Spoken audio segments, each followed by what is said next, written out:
Aloha, benvenuti, welcome, g'day everybody, wherever you are around the world.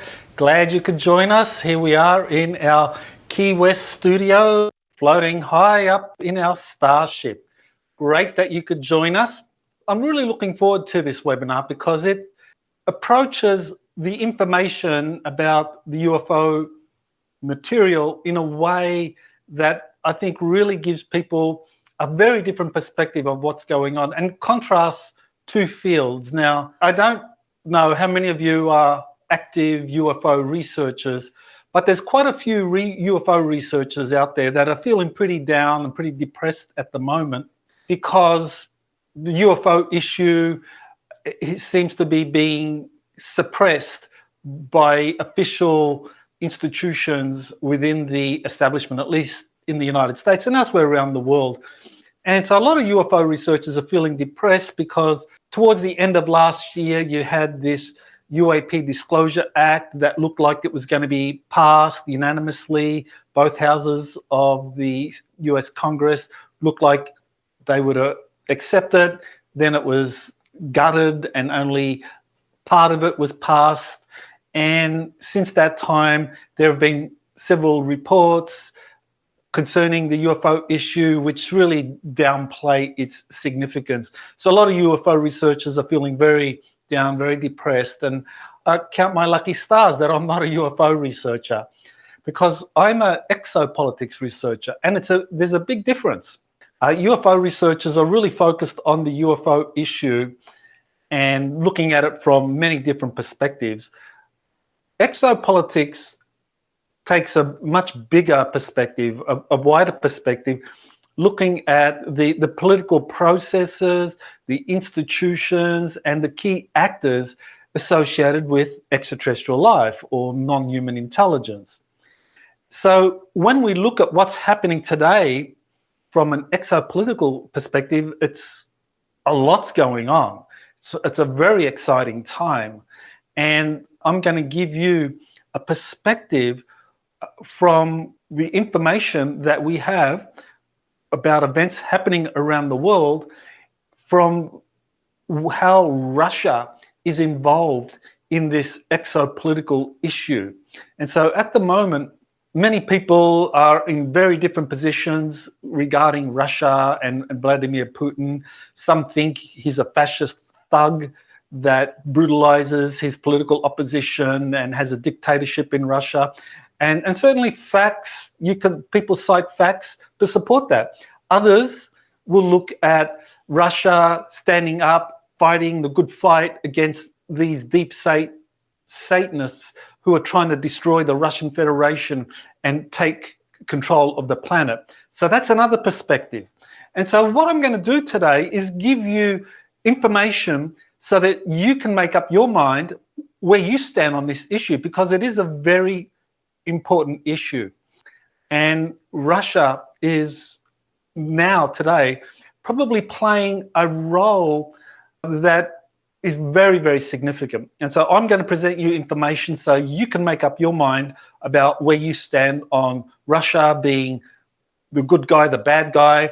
But I think the facts point to Russia's secret space program and its psychic core or Psi-Corps playing a very critical role in dealing both with extraterrestrial visitors or non-human intelligence and our planet as a whole. So a lot of information, a lot of slides I want to present to you today. To kind of like give context for what I'm going to be covering, I wanted to begin in the late 1800s, to give us a way to understand what's going on in terms of Russia and the big question in terms of the planetary state of affairs. In the early 1870s, there was a book that was published called WWII, The Power of the Coming Race. That book is very important because it discusses these inner earth beings who have the ability to harness this energy, this psychic energy that is called the WWII. Now, other cultures will call it chi or prana, life force. But in this book that was very popular with occultists in the 1800s, right across Europe in particular, they understood this as a psychic force that when it's harnessed, people could use it to control nature and advanced technologies from earlier civilizations, or flying machines as they were known. In this book, Edward Bulwer Lytton, who was a renowned psychic or occultist himself, he describes a being inside of the inner earth and encountering these inner earth beings who can harness the real energy to master nature and to control advanced technologies. And he said that they had a plan that eventually they would appear on the surface to conquer humanity. I mean, that was what was said in 1871 in this book by Bulwer Lytton. Now, people have debated whether or not it's a genuine account disguised as fiction, or whether it's just a creative fiction by an author trying to put out a very interesting story. Now, I think really when we look at Bulwer Lytton's book, it was taken very, very seriously at the time by occultists all over the world. And one of the leading occultists in that time period was Helena Blavatsky. And she was a Russian aristocrat. And she created the Theosophical Society in 1875. And she firmly believed that psychic powers and abilities needed to be developed in order to be able to understand ancient wisdom and science. And the implication being that when you develop these psychic abilities, these occult powers, you can control these advanced technologies left over from ancient civilizations, or that could be found all over the planet. And so her book, published in 1877, Isis Unveiled, it's a very dense book with a lot of material, but essentially it was proposing that people needed to develop these occult powers, these psychic abilities, to prepare themselves for the future and to be able to deal with what was coming. Now, these were ideas that became very, very popular in the late 19th century and the beginning of the 20th century. And then you had the First World War. And at the end of the First World War, you had Germany recovering as a defeated power. And so occultists became very, very popular in Germany. And one of those occultists was Maria Orsich.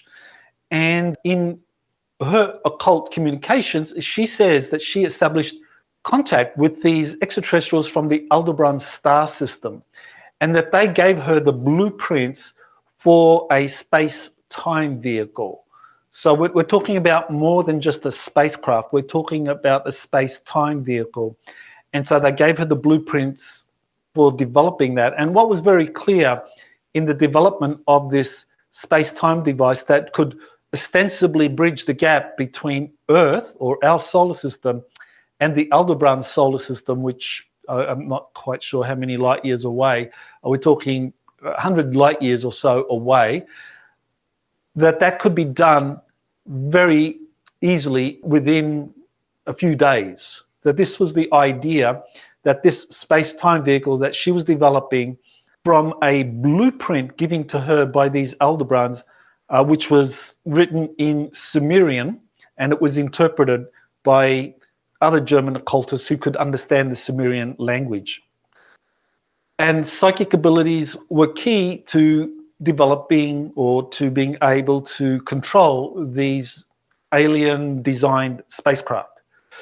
What we have with the beginning of the kind of like occult movement in Germany was this understanding that psychic abilities were critical for being able to not only influence nature around you, but also to be able to control advanced technologies, ancient technologies in particular. So this was something that was taken over by the Nazi SS in 1933. That's when the Nazis came to power in Germany. Up until that period, you had the Weimar Republic, and Orsich was being helped by these Aldebaran or Nordic-looking extraterrestrials. back in the 1920s and up in the early 1930s, because the Weimar Republic was considered to be a very progressive, open society where a lot of these ideas had the potential for going worldwide. That Germany, the Weimar Republic, was actually a very progressive place, and ideas there could spread all over the planet because it was so open and liberal. Well, the Nazis came in and turned everything upside down, and it became a fascist, Nazi, racist state.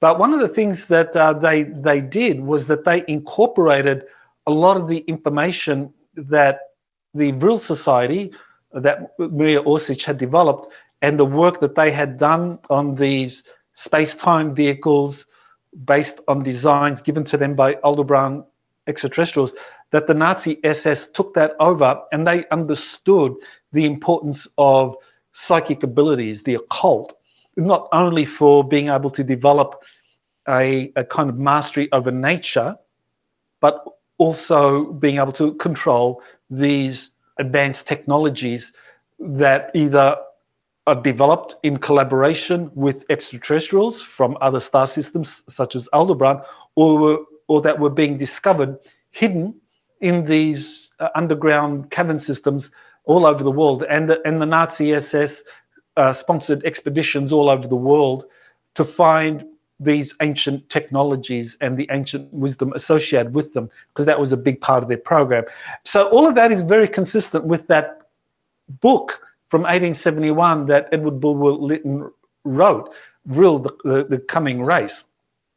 So the Nazis, as they began their development of a secret space program, they were being helped by extraterrestrials. And so the Nazis, according to William Tompkins, who was a operative for the US Navy, he was stationed at Naval Air Station San Diego throughout the Second World War, and his assignment was to prepare briefing packets that were the result of debriefings of up to 30 Navy spies embedded in Nazi German corporations. And what these spies were telling Tompkins and Tompkins' officials or senior officers at the Naval Air Station San Diego, including Admiral Rick Olboda, was that the Germans had gotten into possession of multiple extraterrestrial spacecraft and that they were building prototypes of these. And according to Tompkins' information, that the Germans had built 38 different prototypes, different designs for flying saucers or cigar-shaped craft, different configurations that the Germans, or the Nazis in particular, hoped to weaponize in time to win the Second World War. So that they developed 38 prototypes. Now, what happened, of course, was that Nazi Germany lost the Second World War, at least as far as the Nazi government in Germany was concerned. Now, there was a significant breakaway faction, and I'll get to that soon. But this is where the Soviet Union enters into the equation, because the Nazis had developed 38 prototypes at different facilities in Germany itself, and also in adjacent occupied areas of Poland and Czechoslovakia. The Nazis had developed top secret research facilities where these prototypes were being developed and flight tested. So at the end of the Second World War, these facilities were overrun by the Russian Red Army. So the Red Army marched in. The Nazis didn't have all that much time to destroy equipment and eliminate the scientists and the technicians that worked on these projects. Many of them were able to get away, even though they did destroy quite a bit, and they did eliminate some of the scientists and the technicians that had worked on these projects with them in these Nazi-occupied countries. But nevertheless, the Germans fled from these facilities, and the Soviets came in and took them over.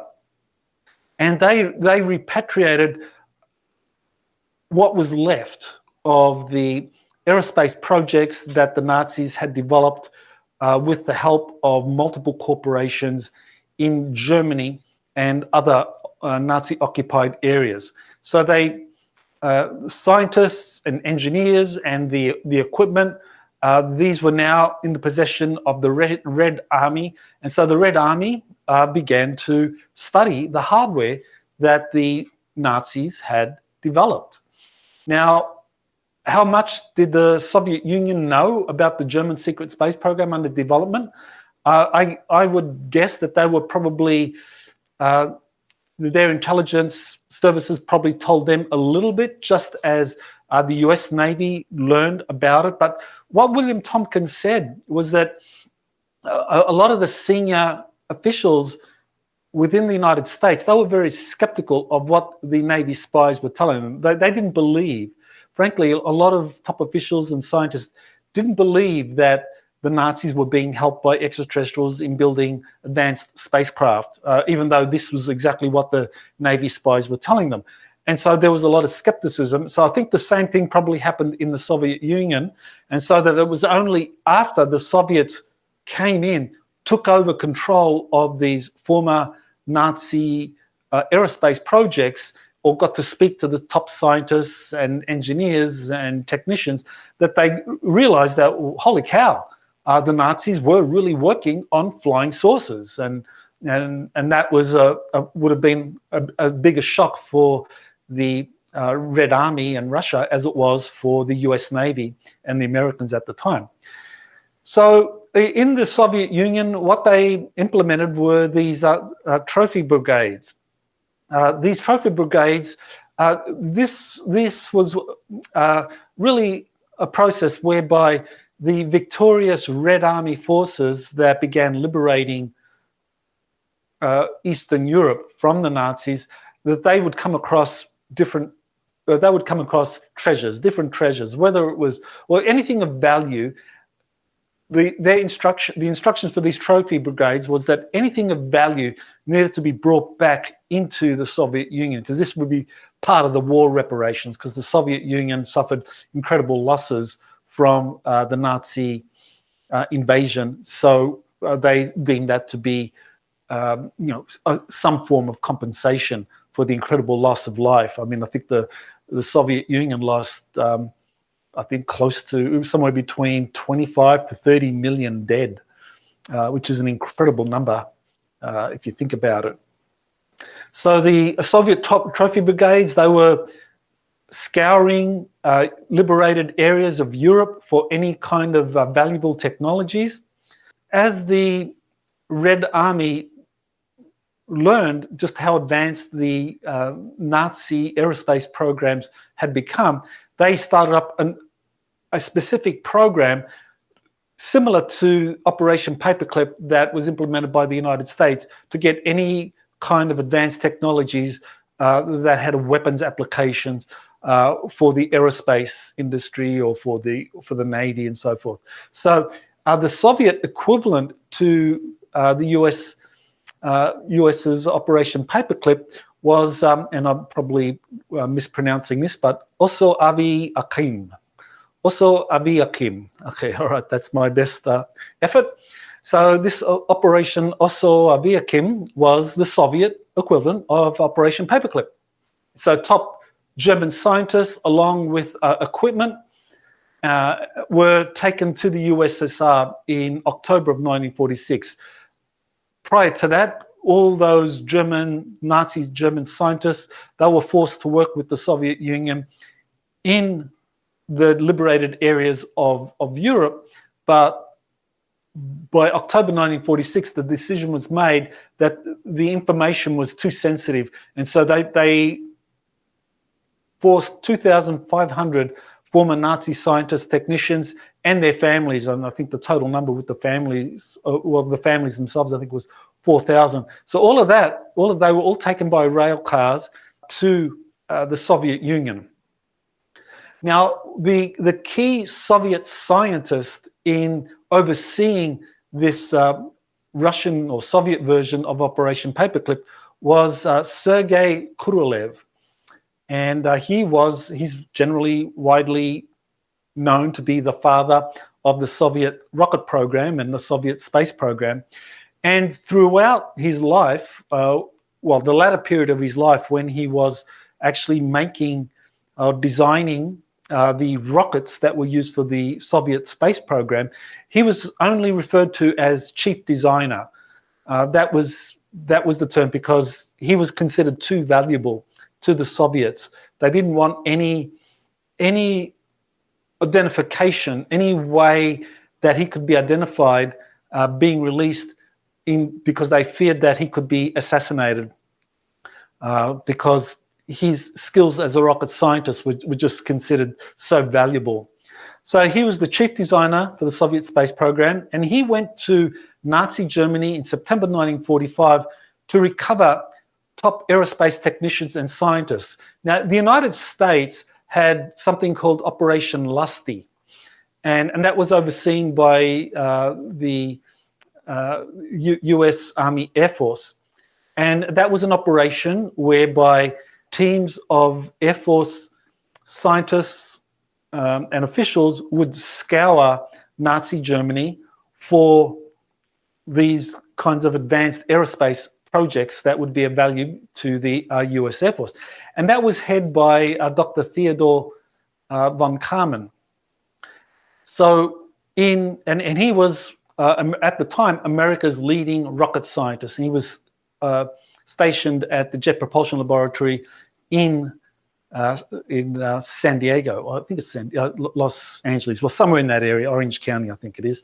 So Sergei Korolev was like the von Karman for the Soviet Union in terms of overseeing this secret effort to gather together the best Soviet or the best German scientists and the equipment and the technologies they were working on, and understand that and decide which of that should be brought back into the country. So that was the role Korolev played as well. So clearly he was a very important figure for the Soviet Union.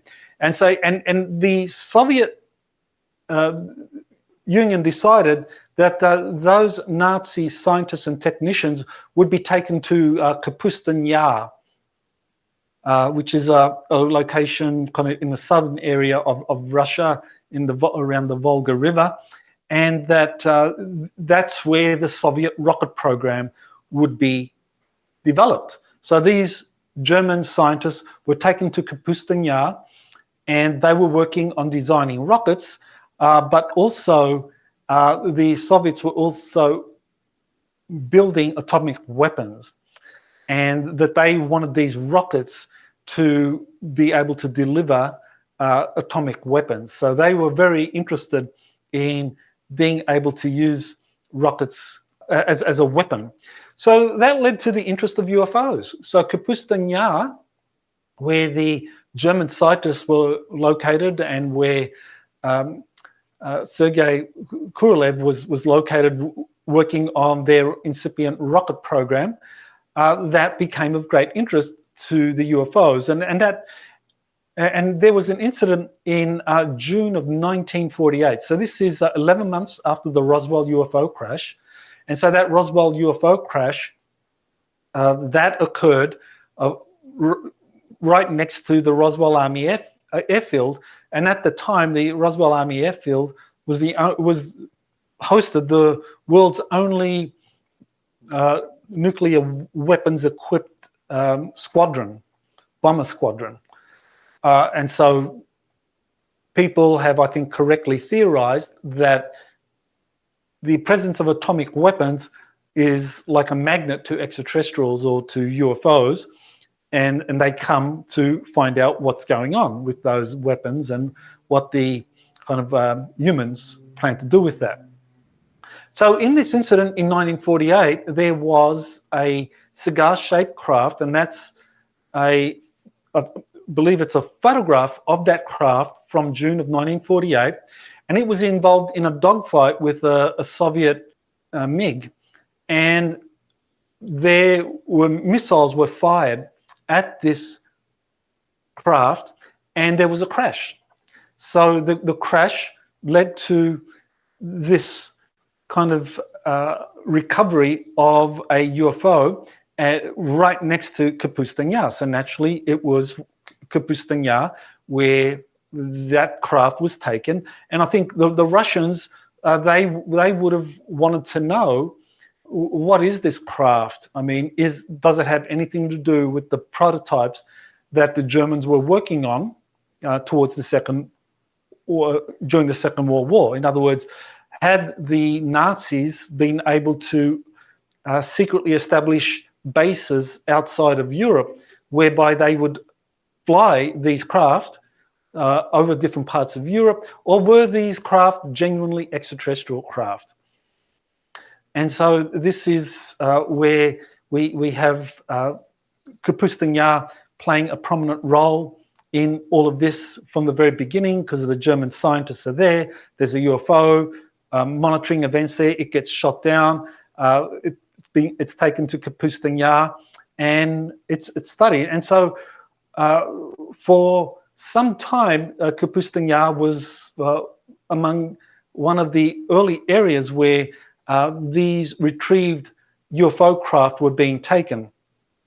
So here's a diagram that was prepared by a Russian ufologist, Dr. Anton Anvilov, who provided this drawing that showed some of the captured UFOs that were allegedly kept at this secret location at Kapustin Yar. So you can see different designs of these craft. And so that would fit in with the idea that we're either talking about different extraterrestrial visitors, or we're talking about German prototypes that had been kind of developed and built and were being studied by the Russians at Kapustin Yar. So the Russians were retrieving some of these crashed UFOs. They had German scientists. They had a lot of the blueprints that the Germans had put together, especially the Nazi SS, because the Nazi SS were meticulous record keepers. And so all of these advanced projects had extensive records made of what was being developed. So the Russians were in possession of a lot of that, and so they were developing. They had their own research and development facilities at Kapustin Yar and elsewhere that I'll talk about soon. And so their approach was to find out, okay, can we reverse engineer these? Could these eventually be flown by Soviet pilots? Now, one of the things about this early history was that the United States actually helped the Russians. And I think this is supported by the role played by this Vice Admiral Leslie Stevens and the Soviet Union. Now, he was the Assistant Chief of the US Navy's Bureau of Aeronautics, 1945 to 47, where he helped set up the Navy's research and development program to reverse engineer the retrieved Nazi and extraterrestrial, or NHI, non-human intelligence spacecraft. Now, I do think that the non-human intelligence term is actually a good one, because the extraterrestrial term, I mean, with that we're referring to clearly off-world visitors, but non-human intelligence is more inclusive because we're not talking about not just off-world visitors, but also entities from the inner earth, ancient civilizations from the inner earth, under the oceans. People talk about cryptoids, cryptids. So I think the non-human intelligence term is very helpful because it is more inclusive of that. So the US Navy was proceeding with developing their own research and development program to understand and reverse engineer all of these captured Nazi and non-human intelligence craft. And there was an effort to share that or collaborate with the Soviet Union. So how did the US Navy help the Soviet Union develop a secret space program? Well, Admiral Leslie Stevens was also the naval attaché to the US Embassy in Moscow from 1947 to 1950. So he was there at the time of this incident in Kapustin Yar. He was there at the time when the German scientists were repatriated to Kapustin Yar, or he arrived shortly after that time. And so while the Russians were developing a research and development program for all of the captured craft and whatever records they got from Nazi Germany, Leslie Stevens was assisting. And there were captured German scientists were involved in these research and development programs, both in the United States under Paperclip and also in the Soviet Union under the also Viacom program that they had there. So why would the United States help the Soviet Union develop a secret space program? Well, there's a good reason why they would do that. And the reason is that the Second World War wasn't over. The public, as far as the public was concerned, the war was won. You had all the major newspapers showing the victorious Allied and the Soviet Red Army forces meeting up in different places, shaking hands, saying, "Victory, victory, yes, we won, fantastic." And of course, as far as the world was concerned, the war was over. So here you have a picture of the US and Soviet soldiers meeting at the River Elbe in April of 1945. So as far as the world was concerned, Nazi Germany was no longer a threat. It was all over. But for the Americans and the Soviets and the British, they knew the war was not yet over, that Nazi Germany had not capitulated in its entirety. While the territory of Nazi Germany had capitulated, had been overrun by the Allied forces, there were significant German bases in other parts of the world, in South America, Antarctica, and places like Greenland, that had significant Nazi elements in there still, and that they had relocated their most advanced weapons technologies prior to the collapse of Nazi Germany to these locations. So as far as the US and the Soviet Union were concerned, the fight wasn't yet over. It was just the public side was over, but they now were engaged in a secret war against this breakaway Nazi element that was kind of at that time still not fully known. So this is where we get to the Soviet intelligence on Operation High Jump. So the Soviets knew that significant elements of Nazi Germany had used their vast submarine fleets and cargo planes to be able to take a lot of resources to far off locations, including Antarctica. So the Soviet intelligence was very good on finding out what the Germans were doing in Antarctica.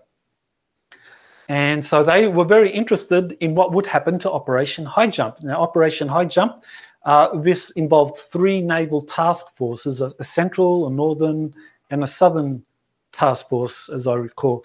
And these 3 task forces converged on Queen Maud Land, which is where Neuschwabenland was located in Antarctica. And they converged there in February of 1947. And what happened, and that was never revealed to the world, was that there was a battle between these flying saucers and the Navy aircraft that were launched from the USS Philippine Sea, and there was probably one other aircraft carrier that was involved in that expedition. And so there was a significant defeat that was suffered by the Navy's Operation Paperclip, and that the Soviet Union gathered intelligence on this, that they learned the truth, even though as far as the world was concerned, Operation High Jump was merely just a surveying mission that involved an aircraft carrier with support ships and 2,000 Marines, which, on the face of it is ridiculous. Why would you have 2,000 Marines on a scientific survey? But this was the cover story. Really, the Marines were there to be part of a kind of an amphibious landing that would take over the hidden Nazi bases there in Antarctica or in New Schwabenland. But nevertheless, what happened was that the Operation High Jump suffered a significant defeat, and the Soviets learned this. They knew about this.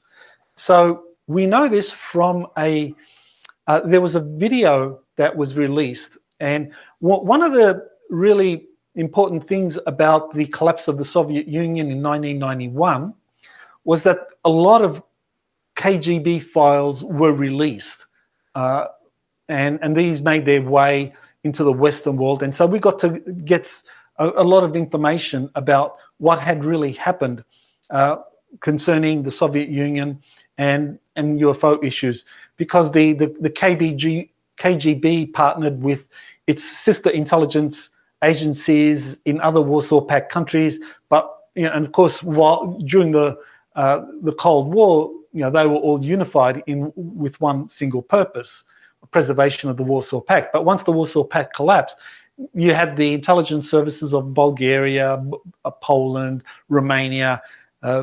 They all had very different objectives now. For some, the objective was just to survive in the face of overwhelming changes. So a lot of information got released. So some of that information made its way to various film producers, and they began to put it into documentary format. So what I'm going to play now is a 3-minute clip, or I think it's a 2-minute clip from a Soviet, actually a Russian-era documentary that told the story about what really happened with Operation High Jump from the perspective of the KGB files that had this intelligence of two US Navy sailors describing the battle between the Navy planes and the ships with these flying saucers that just suddenly appeared out of the water. So it's told in Russian, and there are subtitles. So just the subtitles are very clear. Sometimes they are a little blurry because of the backgrounds, but I think you should be able to follow it. So here I'm going to play that video for you now.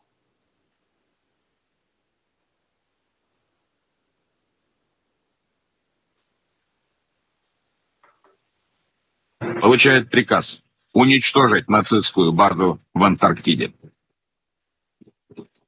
Но не тут-то было. Отпор, который получила американская эскадра, до сих пор вызывает массу вопросов. Дело в том, что в Вашингтоне адмирал Бёрд докладывал не просто об истребителях с немыслимыми возможностями.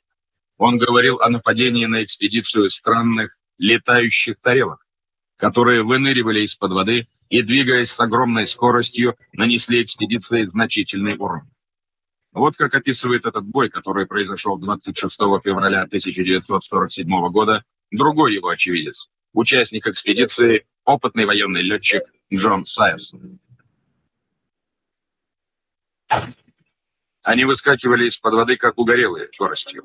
Шел поверх бедства американскую и проскальзывали буквально между мачтами кораблей с такой скоростью, что потоками возмущенного воздуха рвало радиоантенны.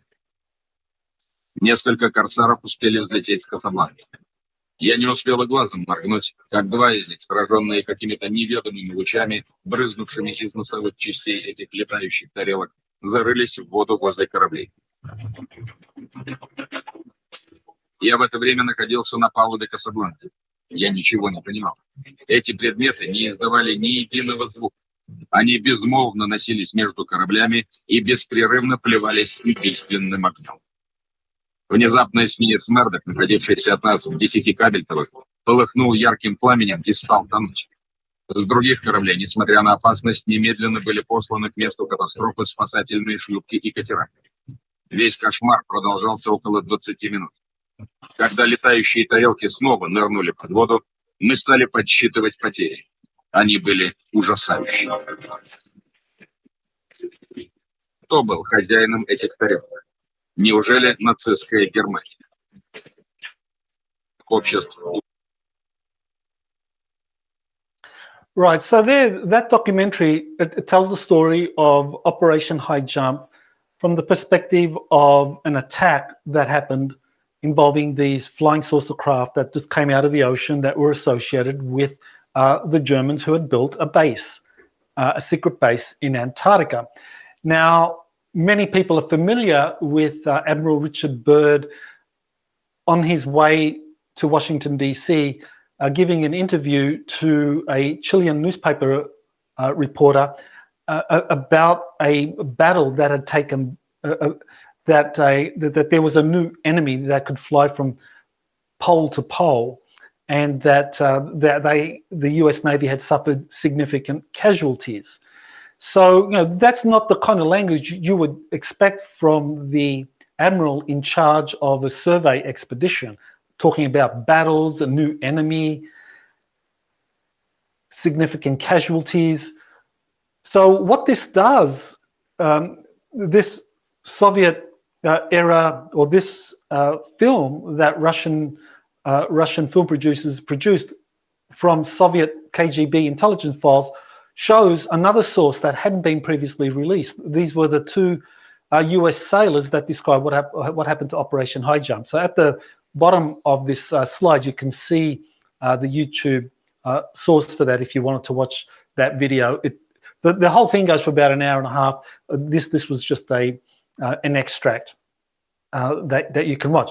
But what this does is it gives us an explanation for why the US Navy would send its top aerospace, or one of its top aerospace engineers, to the Soviet Union as a naval attaché. Because remember, I said Leslie Stevens was the US Navy attaché to the Soviet embassy, to the US embassy in Moscow from 1947 to 1950. So immediately after this failed Operation High Jump, the US Navy sends one of its top engineers to the Soviet Union as a naval attaché, with both the news of what had happened, but also the mandate to help the Soviets develop their own aerospace program, because it was quite clear that the Second World War wasn't over, or they had entered a new phase now, that the Nazis had in their possession significant technologies. So the Soviets and the Americans secretly continued to fight against the Nazi breakaway civilization, or this emerging Fourth Reich, as it was called at that time. So there was a collaboration. So the Soviets and the US Navy did not stop collaborating at the end of the Second World War. It continued. Now, is this true? And what more can we learn about who was behind the attack on the high jump naval forces that were led by Admiral Byrd? Well, there was a remote viewing session conducted by the Farsight Institute that came up with some very interesting information that I thought gave another perspective on Operation High Jump. Everyone assumed, as well as we just saw, that those flying saucer craft that came out of the water and attacked the ships and the aircraft from Operation High Jump were German. Now, that was the assumption many have had and continue to have. Well, in this remote viewing session, there was a kind of different perspective given, which I thought was worth raising or worth considering. What this remote viewing session did was that it said that yes, Operation High Jump was attacked by flying saucers using directed energy weapons, and in the film they talked about these directed energy weapons being used to shoot down the Navy aircraft. But in this remote viewing session, what they showed was that these flying saucer craft were predominantly piloted by human-looking aliens that were being led by a Draco reptilian. Apparently, these human-looking aliens come from a kind of world associated with the Draco reptilians, and that because they were an ally of the Draco reptilians, and that the Draco reptilians had reached agreements with the Nazis, so this group was allied with the Germans. And so when the German base was under attack by Operation High Jump Forces, the defenders included flying saucer craft piloted by these human-looking aliens. Now, it doesn't mean that the Germans didn't have their own flying saucers as well up there, but apparently these human-looking aliens, their craft were the ones that did the most damage to Operation High Jump.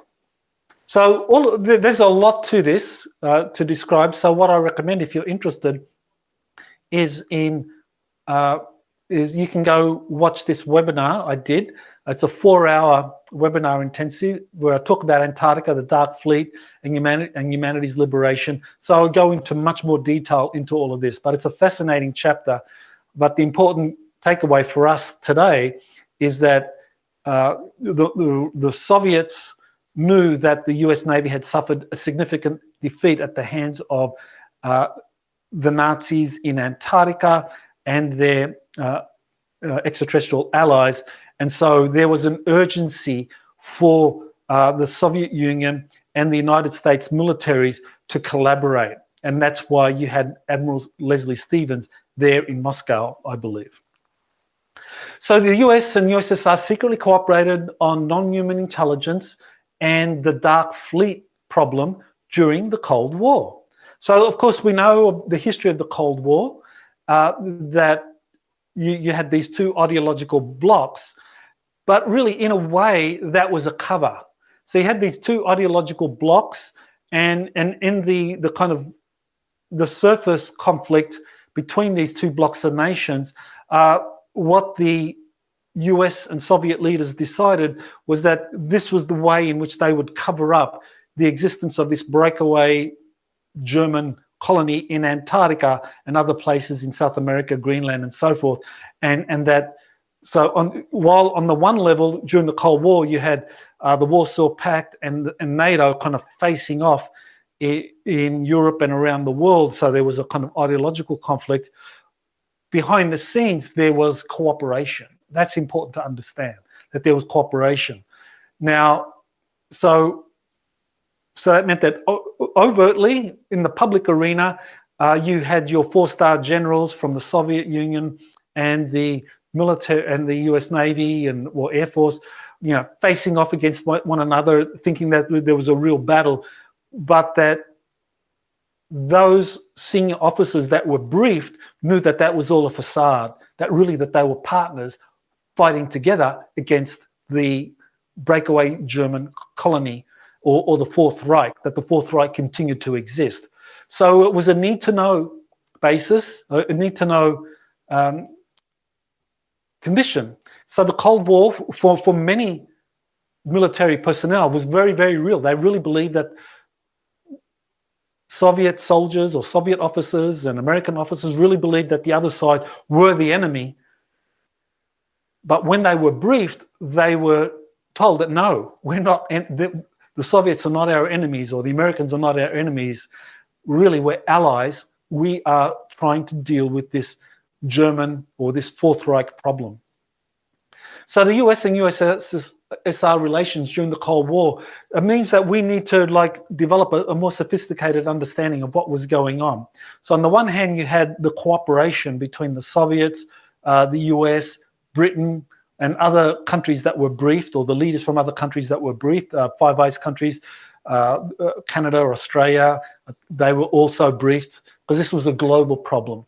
And the deep state The deep state, this is a organization that wanted to strike up deals with the breakaway German colony, the Fourth Reich. The deep state involves these occult figures or black magicians who, Satanists, whatever you want to call them, that actually ideologically had more in common with the Germans in Antarctica than they had with the kind of liberal democracy of the United States or the communist ideology of the Soviet Union. So the deep state is really a multifaceted entity that had allied itself with the breakaway German colony in Antarctica and was really trying to create an environment where deals would be reached with the Germans in Antarctica. And so that was the conflict. There was a multifaceted. So as far as the Earth Alliance was concerned, they promoted international cooperation to solve conflict and nuclear proliferation, whereas the deep state, they were fostering international conflict as a cover for black projects involving secret space programs and deep underground military bases. So the deep state wanted to keep everything secret because this was a great way of being able to raise vast amounts of money without any accountability for secret space programs and the bases, whereas the Earth Alliance were much more principled. The Earth Alliance involved this effort to collaborate to neutralize the Antarctica Dark Fleet, and I've already spoken about that already. So there's collaboration there from the perspective of the Earth Alliance, which involved the Soviet Union and the US, Britain, France, and so forth. Whereas from the deep state perspective, they wanted to compete and gain technology with the Dark Fleet. In other words, the deep state said, well, the Dark Fleet, they have their own program. We need to get technology from them. So let's strike up agreements and so forth, and we'll try to kind of like outproduce them. We'll try to compete with them. So the Earth Alliance wanted to neutralize the German Dark Fleet presence in Antarctica and elsewhere, whereas the deep state wanted to collaborate or to get technology from them. The Earth Alliance worked with positive non-human intelligence to gain advanced technologies. So they were working with the Pleiadians and the Arcturians and the Sirians, and there's been a lot of literature about that. Today we call those groups the Galactic Federation of Worlds, the Andromeda Council, Ashtar Command. But essentially that collaboration between the Earth Alliance and positive extraterrestrials stretches back right up until this Second World War era. Whereas from the deep state perspective, they wanted to work with negative extraterrestrials because they didn't want to be limited by the kind of ethical constraints that the positive extraterrestrials had. The positive extraterrestrials, they said, well, nuclear weapons, thermonuclear weapons in particular, are a threat not only to your planet, but to the solar system and beyond. So we want you to abandon any kind of development of those. Whereas the deep state, they wanted to develop nuclear weapons to the utmost and also gain advanced technologies from the non-human intelligence. And the negative faction of the extraterrestrials or the non-human intelligence, they had no problem with the Soviet Union or with the United States, Britain, France developing nuclear weapons. They were happy with that because from their perspective that was good, because an Earth that was heavily armed would be a planet that could be very easily manipulated. So President Kennedy and Soviet Premier Khrushchev were white hats. They worked with the Earth Alliance, or they were cultivated by this Earth Alliance to collaborate, to cooperate in dealing with problems and to promote international collaboration and kind of like do away with this Cold War facade where on the one hand there was this overt conflict that the deep state wanted to perpetuate, but some cooperation in terms of classified programs.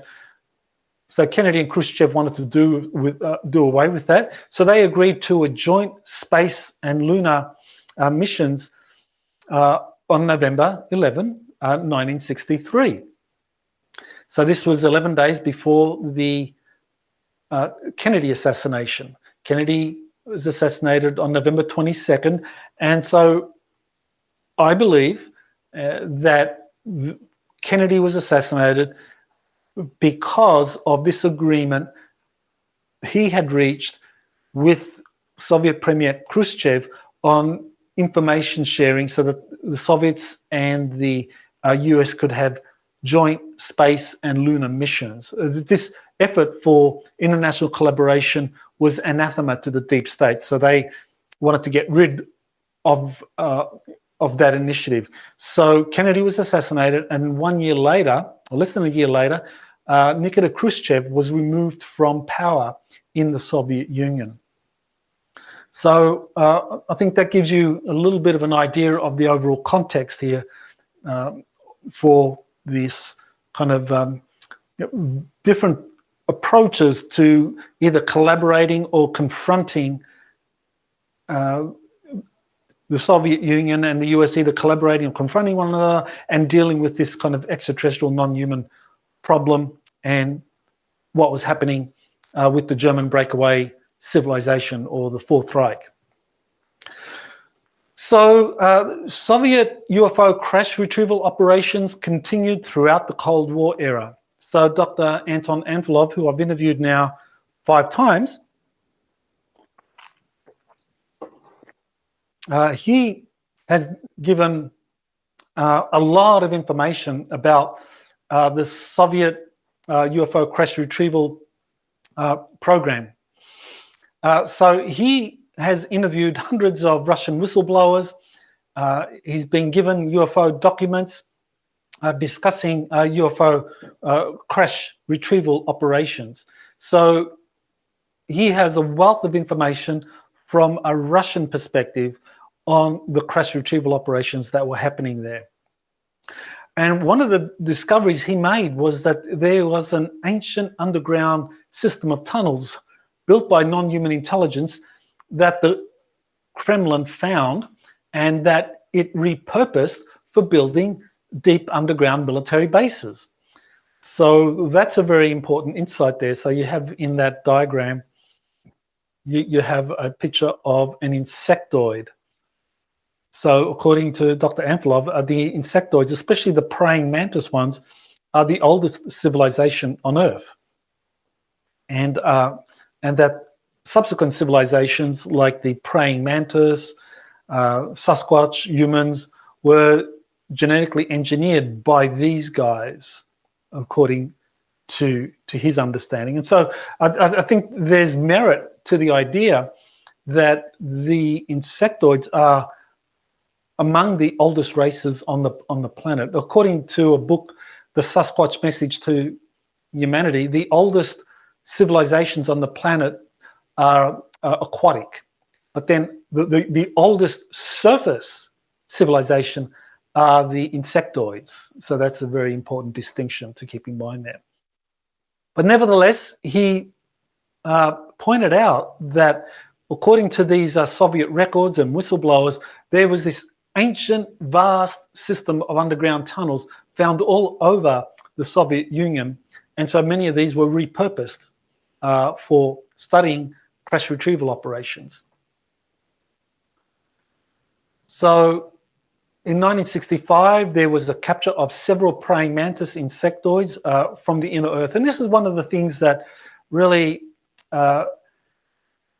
stand out from Dr. Anvilov's information, is that he doesn't believe that the UFO phenomenon that we are encountering on the Earth is extraterrestrial in origin. He thinks it's intraterrestrial, or we're talking about inner Earth civilizations that have advanced flying craft. And earlier on, I mentioned the Vril civilization that Edward Bulwer Lytton talked about, that they had their flying craft. And so this is the sort of thing that, according to Anton Antonov, actually is something that is very, very common, that most of the craft, if not all of the craft that is seen, come from the inner Earth rather than being extraterrestrial in operating origin. So UFO crash retrieval operations involve inner Earth or cryptid spacecraft, or the cryptoids. So he has identified 4 deep underground military bases, or 4 facilities that the Russians have used for their reverse engineering programs. So in our second interview, and you can find it on my website, it's there, Russia's UFO crash retrieval and reverse engineering programs, part 2. He describes 4 critical facilities used by the USSR in studying these. He believes that Kapustin Yar was just really more about the rocket missile program, that as far as the research and development of these retrieved craft are concerned, most of those studies were done in other facilities. And that would make sense. If Kapustin Yar was where the German scientists were taken after the Second World War, then you would actually might have an intelligence problem if that's where you had your premier reverse engineering programs. So it makes sense that there were other areas that the Soviets used as their kind of primary R&D facilities for studying these retrieved craft. So one of the key places, probably the most important in terms of history, was Zhukovsky, the Zhukovsky facility, which is a multi-level underground facility at the Gromov Flight Research Institute next to Zhukovsky Airport. So Zhukovsky Airport is the main international airport for the Soviet, or was, well, today for the Russian Federation. So you see the map, and you can see the Zhukovsky airport there. And below you can see where it is in relation to there. It's right there. You can see it right there. That's about where the Zhukovsky airport and the underground complex is in relation to Moscow, which is right there. So that's facility is the kind of functional equivalent to Wright-Patterson Air Force Base. So the Zhukovsky facility was run by the Soviet military, by the Red Army, in particular its aerospace forces, and did things very similar to Wright-Patterson Air Force Base in terms of studying captured or retrieved aerospace vehicles from all over the world. The second location is a very significant one, is in the Ural Mountains, which is Russia's equivalent to the S2 or S4 facility at Area 51. Area 51, you have 2 facilities. You have the Groom Lake facility, where you have all the spy planes being built and advanced aerospace projects. And then you have the S2 and S4 facility, and that deals with all of the non-human intelligence and biological entities. So this facility in the Ural Mountains was built inside of a massive cavern system that was first built by non-human intelligence. Again, the Soviets found a vast network of underground tunnels throughout its territory, and so it just repurposed a lot of these. For its own deep underground military bases. Much cheaper to repurpose or retrofit a captured facility as opposed to building one from scratch. So transfer of most UFO material from the Zhukovsky airport and, of course, from Kapustin Yar happened in 1991. So in 1991, as the Soviet Union was collapsing, as this kind of like vast intelligence network that had been established during the Warsaw Pact times was collapsing, and all the different intelligence services were dividing. Even the Soviet Union was breaking up into 15 constituent republics. It was decided that the most advanced aerospace and reverse engineering projects would be taken to this facility in the Ural Mountains. So that happened in 1991, just as the Soviet Union collapsed. So one of these facilities is at the Taganay National Park. You might not be able to read that, but if you do a Google search, you'll find Taganay National Park there in the right there in the Ural Mountains, and so you get to see the Ural Mountains kind of like right there. Those are the Ural Mountains. So it's kind of like it divides. Ural Mountains separate European Russia, which is this portion of Russia, St. Petersburg, Moscow, are all here, and from Asiatic Russia, which comprises Siberia, mainly Siberia. The third facility is Novosibirsk, which I believe just means New Siberia. So that's the equivalent of Russia's Dugway. Well, I should say, without confusing it too much, the United States uses this remote facility in Utah called Dugway Proving Grounds to have built a vast deep underground military base, probably again retrofitted or repurposed from some ancient cabin system that was built by much older civilizations. So Novosibirsk has something similar. And so there's an aviation plant in eastern Siberia, and beneath that is where you have a vast kind of like complex for conducting research and development and reverse engineering of captured non-human intelligence craft. So this is the Novosibirsk plant in East Siberia. And so here you have the kind of cover program. And this is common between, actually, I think all the major countries that are involved in, that have their own kind of secret space programs or involved in them, have cover programs which typically involve advanced jets or spy planes, which are considered to be top secret. And if you kind of like get into one of those plants, you'll be in prison forever because you violated a very secure facility. But that's really a cover for an underground facility where the really cool stuff is happening with all the kind of advanced non-human intelligence technologies. And so this tells us where Novosibirsk is. So it's in the Asiatic part of Russia, in Siberia, and kind of like not too far from the Himalayan mountains. Around that area is an area called the Altai Mountains, and that's a very important place in terms of ancient civilizations. And down a little bit further, you get the Himalayas, and then down here you'll get India. Actually, I think I got my geography wrong there. Yeah, so that's Mongolia over there. So yeah, a lot of vast underground facilities, hidden facilities there in that area of the world.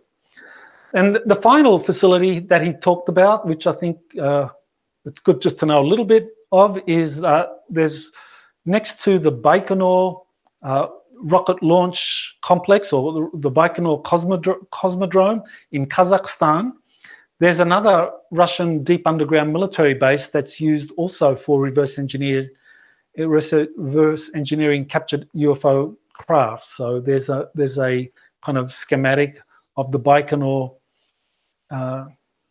rocket launch facility there in Kazakhstan, and you see the approximate location of that. So it's very much in Central Asia, closer to the equator, so it makes rocket launches a lot easier. But underneath this facility, or nearby, and in a deep underground military base, is where the reverse engineering of the non-human intelligence concerns.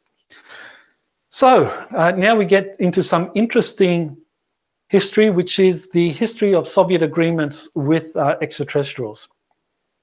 So according to Dr. Anfilov, even in Soviet times, Soviet Union interacted with these alien species.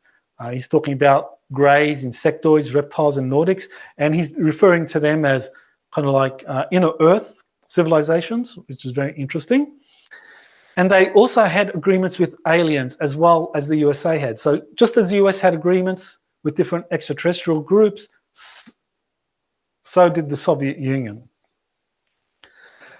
The history of the Soviet top secret space program starts back when Stalin died in 1953 and Nikita Khrushchev became the Soviet leader. It was a very good time for the beginning of the Soviet secret space program.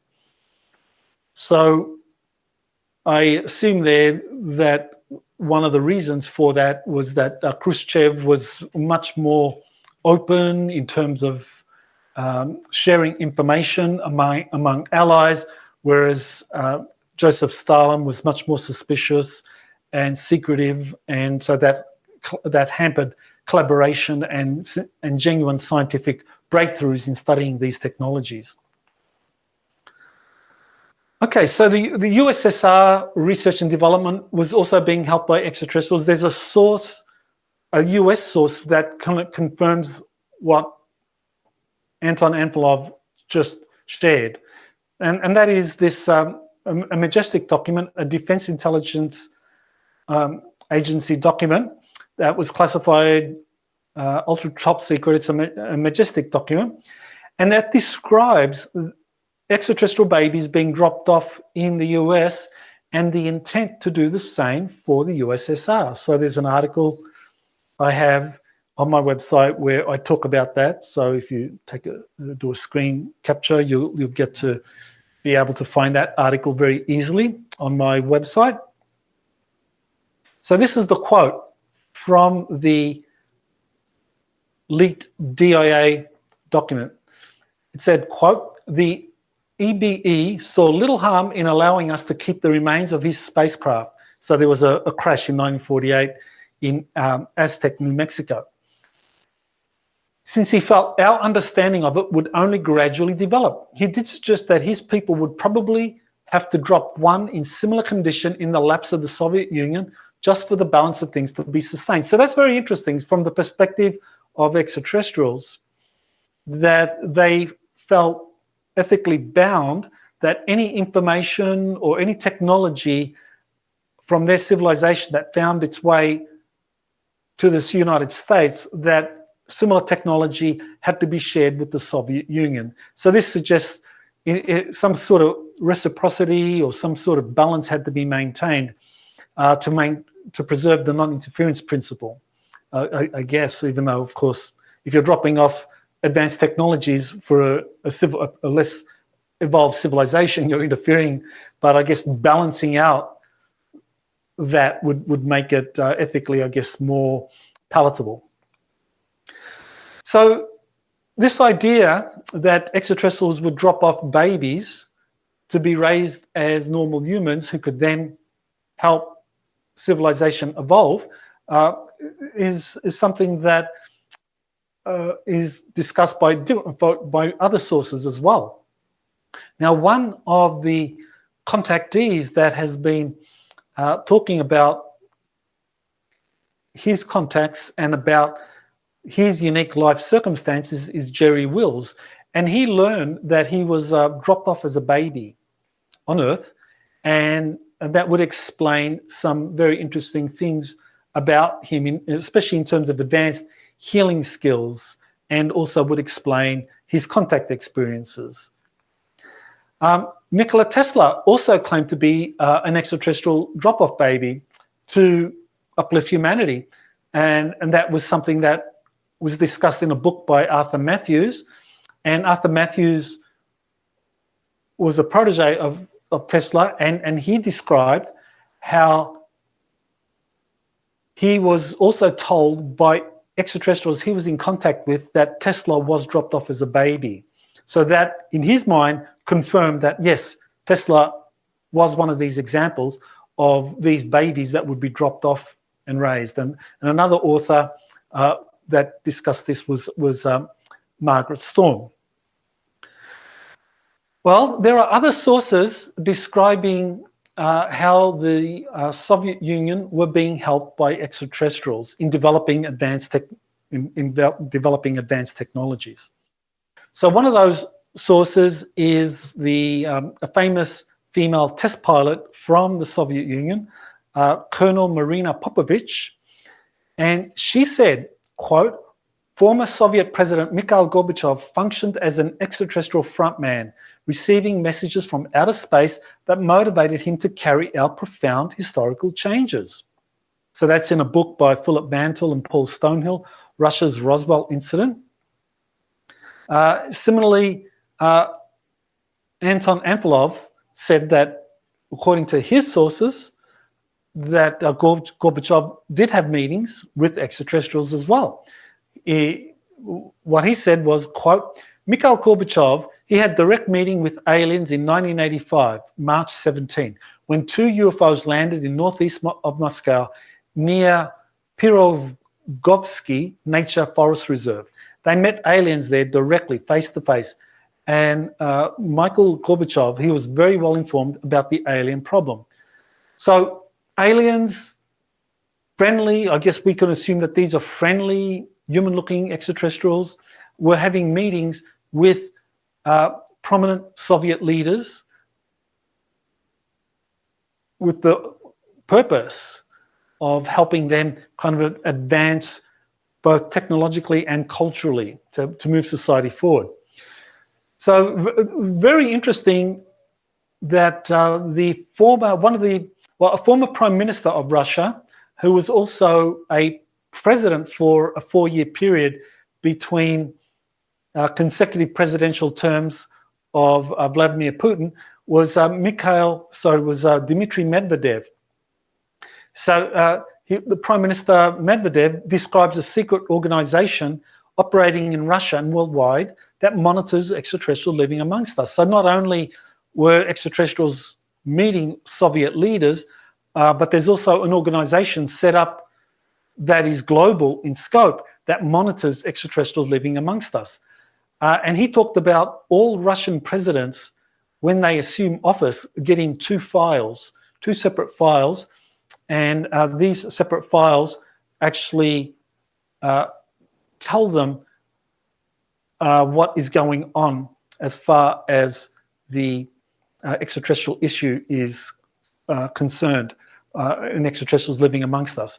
So there's a video clip here. Now the language, sorry, I've muted it because I'll have to read the subtitles, and I assume very few of you understand Russian. Now the important thing to keep in mind here is to watch Dmitry Medvedev's body language in terms of how serious he is, as opposed to the journalist who seems to be in disbelief and just hard to believe what is being told. So this was recorded on December 7, 2012, after a TV interview. So it was kind of like, in a way, a hot mic incident that was caught on camera. So watch the body language here. So I'll read out the text, the subtitles, so that way you can follow it along. So the interview begins. Reporter: "Mr. Prime Minister, you know everything. Have aliens visited Earth?" And Medvedev replies, "I tell you for the first and last time, together with a nuclear suitcase, nuclear suitcase that has a folder, that's top secret, and it's entirely devoted to strangers who visited our planet." So there's a nuclear weapons folder and a aliens visited our planet folder. "The report is provided by the special service which handles the control of aliens in our country." So there's a special service, a kind of men in black. After a presidential term, 2 folders and a nuclear small suitcase are transferred to the new president. "You can receive more detailed information having watched the Chronicle documentary film of the same name." So he is talking about Men in Black.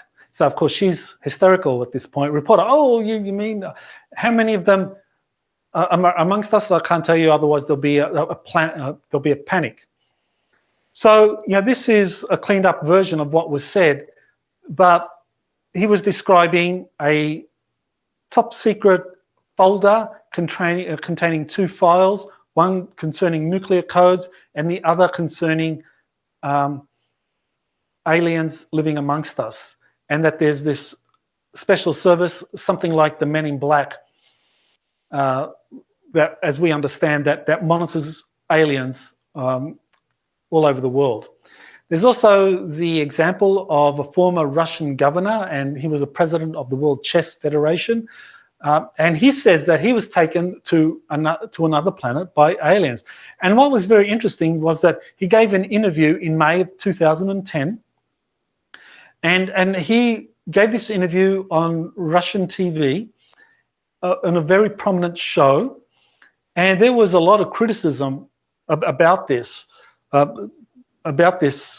governor, in terms of him saying that he was taken by aliens who took him from his penthouse apartment for a number of hours, and he was on their spacecraft and saw a lot of things, and that this led to an outcry among skeptics who said, well, Putin needs to sack this guy because he's obviously mentally deranged.